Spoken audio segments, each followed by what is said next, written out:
So I'm going to get this cuff. I'm going to create this cuff at the end of his sleeve. This hand is going to come under and on top of my own wrist. And now I have a strong structure or frame here to break his grip off of my gi.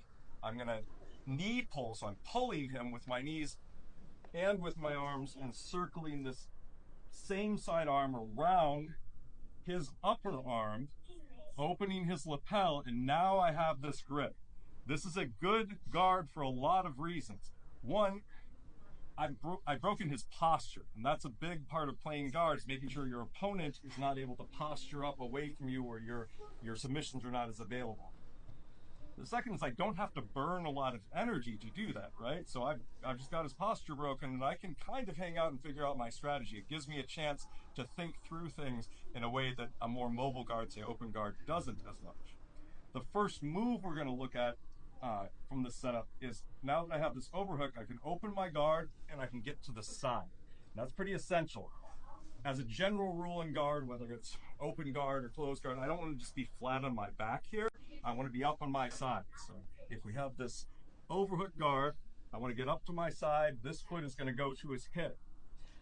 This hand is going to create the small cuff on the back of his gi, and I'm going to use this motion, pushing the pinky side of my wrist against his throat, against his carotid on this side, and using this hand to pull against the opposite side. So the choke looks like this. There are other submissions available from here, just to briefly go over those. So here, on my side, I can use this knee against the back of his shoulder and start to work an arm bar, right? So hyperextending this arm. Or I can start to push here, pry myself out further and go a triangle choke, or the other moves like sweeps available from this position. So I'm here, I get out to my side, this foot goes underneath and butterfly hooks on this side.